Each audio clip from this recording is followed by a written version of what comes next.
Hello, my name is Alina and I like to welcome you to watercolor exercises. Lately we were practicing simple washes, variegated washes and gradient washes.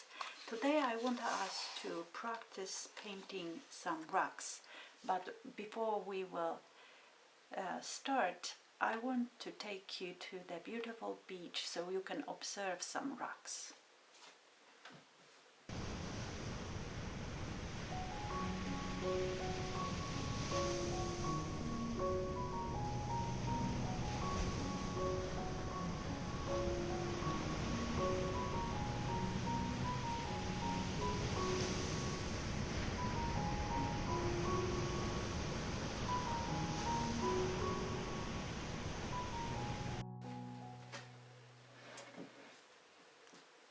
So in this exercise I want you to draw 5 stones. I will start with small ones, and this is what I suggest. Start with small ones at the front and keep adding. So it is this first one, second one, third one. Let me add bigger ones at the back. Here 1 and 2 and 3 or 4 and 5th. Here is 5 stones. It is good to observe your stones before you will start to draw them. They are not that difficult to draw. Just observe them, their edges and how they are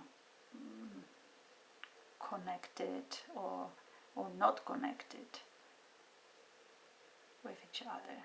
There is a space where I want to save my white, and the source of light will be here, so I'm wetting the whole stone, and I will use various colors, various browns. So let me start with burnt sienna.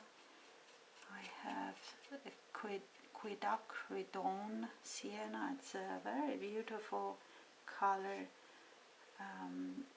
of brown. So here, and let me go darker at the bottom of this rock. I will put some burnt umber down there, like this. But you notice that all these rocks on the beach were black, right? So I like to make them much darker than these browns. So let me add a little bit of French ultramarine to that. You will see that French ultramarine will add when it will mix together, it will change into nice gray. Here we have add like that, and let me add maybe one more touch of this dark ultramarine color. And if you want to add a little bit texture to your rock, you can add a little bit of salt. This is what I'm doing now. This is my salt, it is sea salt, and I put some grains in this, and I let it dry. So when this rock is drying, I can do this one. I'm starting exactly the same, but here, because there is no background here, or the background will be lighter, I guess, I'm wetting all of it, even the top. I had some gray on my brush. I don't want too much water, that's why I'm taking some water away from that, and here I will start adding my grays.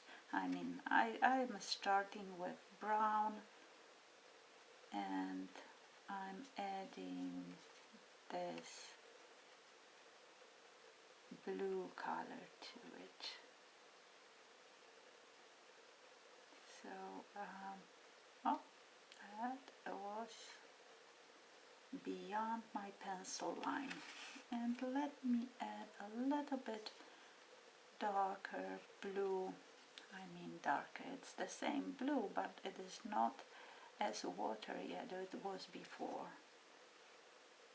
to this rock. Beautiful, and a little bit salt. You know, here you don't have to use salt actually. If you want to have some texture, you can just splash your rock with water. Here I put some burnt umber. Now I want to go to French ultramarine. I like this combination of colors because when you mix them together you will have nice grays, and this is how those rocks that you just saw on the beach looked like. They were all gray. Right now my colors, my rocks are not gray, but it's just the beginning. I can always make them darker and more grayer.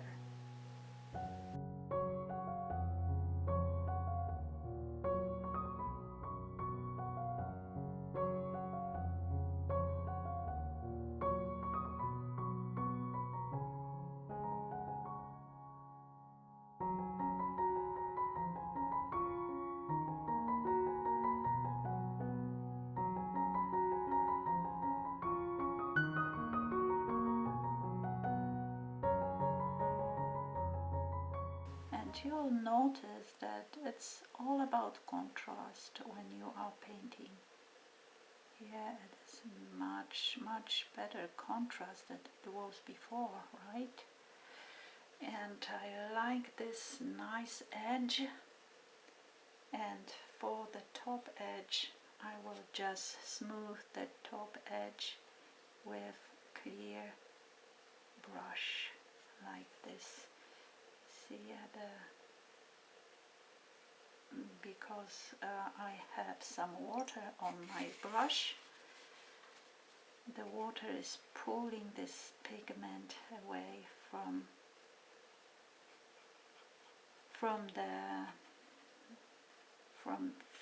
this part.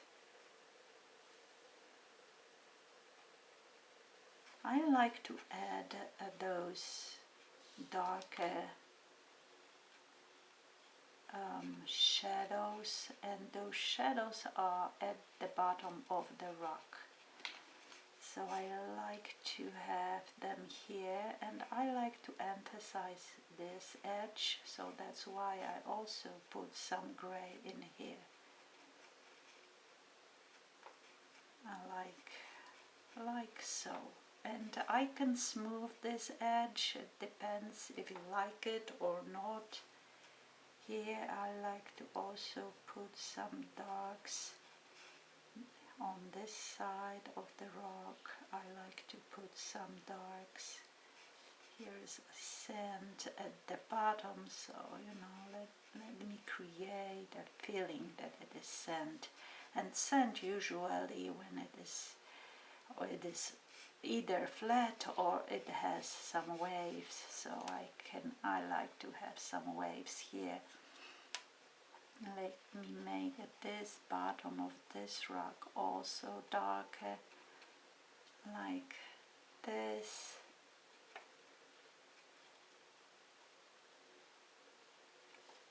And definitely we have a lot of blues here. I like to make them darker. I don't want this rock to look very blue. It can have some blue in the color because it is reflecting sky, probably. Let's say sky.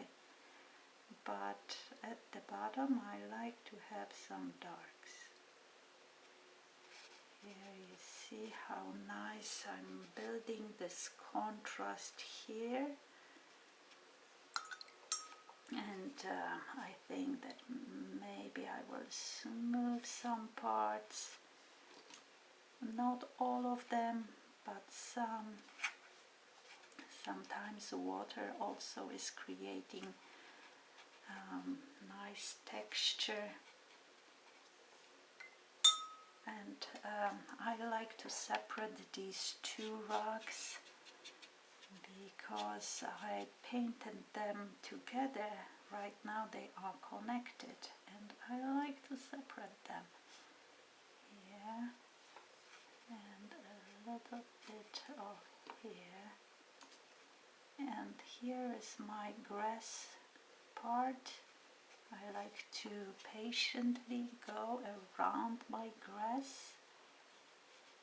Right now I have smaller brush, so it is a little bit easier. And here is the rock, and on this side, because I have shadows on this side, it will be all gray. Maybe this is the shadow from this bush. Or it is just shadow part. And let me connect this so I don't have such hard edge here. It looks great, right? The only shadow that is missing is here, isn't it? And it looks strange that it is that white, that light here. So let me put some shadows in here. And I don't want to go too far with my shadows because I will connect these two rugs again. So let me just do a little bit. And I can have this rug a little bit lower, like so.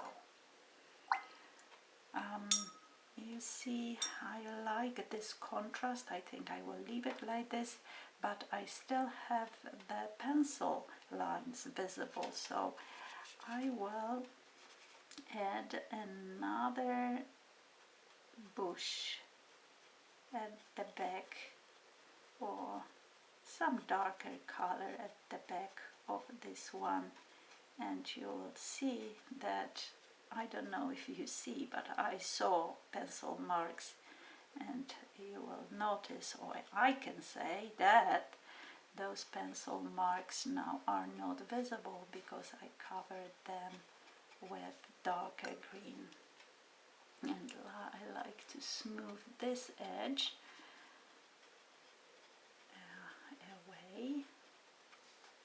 Now, very nice. I think it is very nice bush. Here, let me add some spots here and there to this one. It looks quite nice. And the next step will be just adding shadows, because all these rocks are giving us some shadows, so I need to put some shadow there. Well, when I'm looking at my grass, it is also some kind of not finished, so let me add a little bit darks here, just to show that this is the bottom of this light grass. Let me tap in some sand here, just a little bit. I'm tapping my brush like this to have some sand. The smaller brush, the smaller those dots will be. So watch out for that. If you will have too big, your brush will be too big, you will have bigger splashes.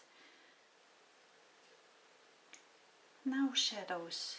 For the shadows, I like to use my ultramarine blue. I always like to start my shadows in the objects, because this is where they are. They are at the back of these rocks, right? Here is shadow number one, here is another one,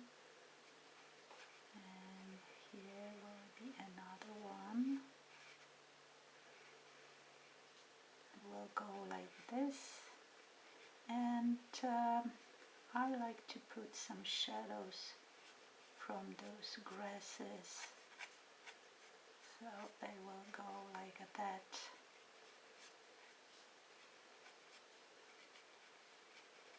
And we will have some shadow also here.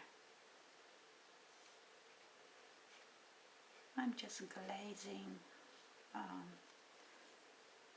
some shadow to those rocks. Still, I think I can add some darks here and there.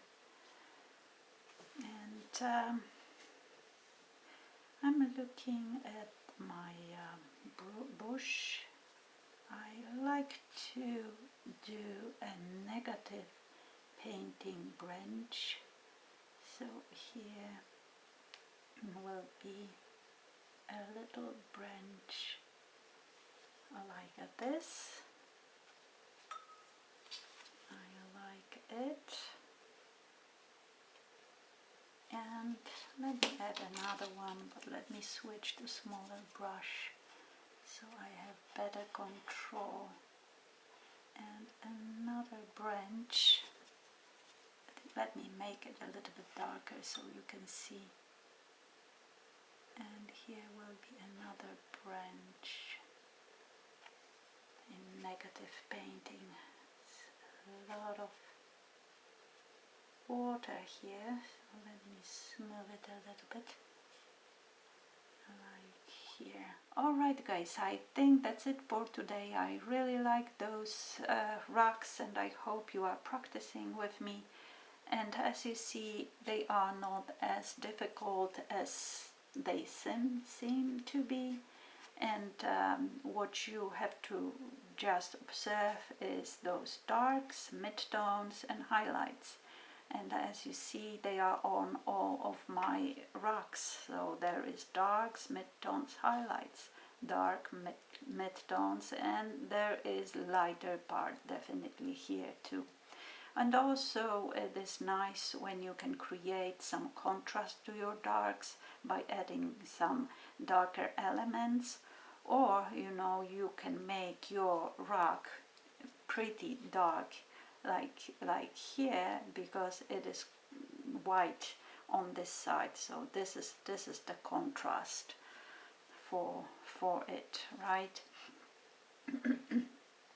We are done with this. So now I like to show you quick watercolor.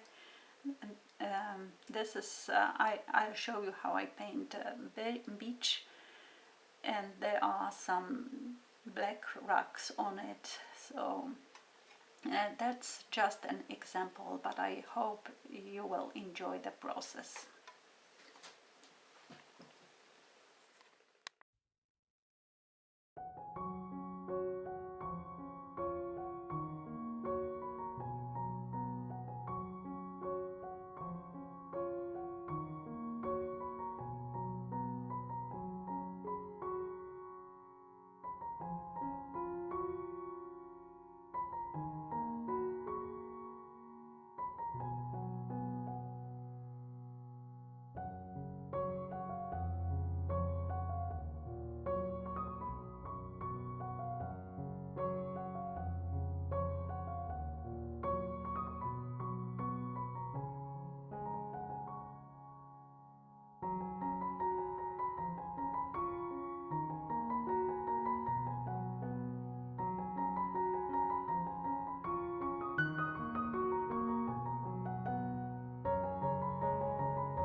this is it. I think I'm done with this little painting. I like to share a secret with you, because this beach is not lonely. If you will look closer, you will see that there is a black iguana over here. I like painting little animals like this. If I fail with painting, I can always change her into rock, because she is very similar to the rock which is nearby. And usually animals are like this. So only you and I know that there is a living creature here. But now I like to take you back to the beach, and I like to show you real iguana. So let's see.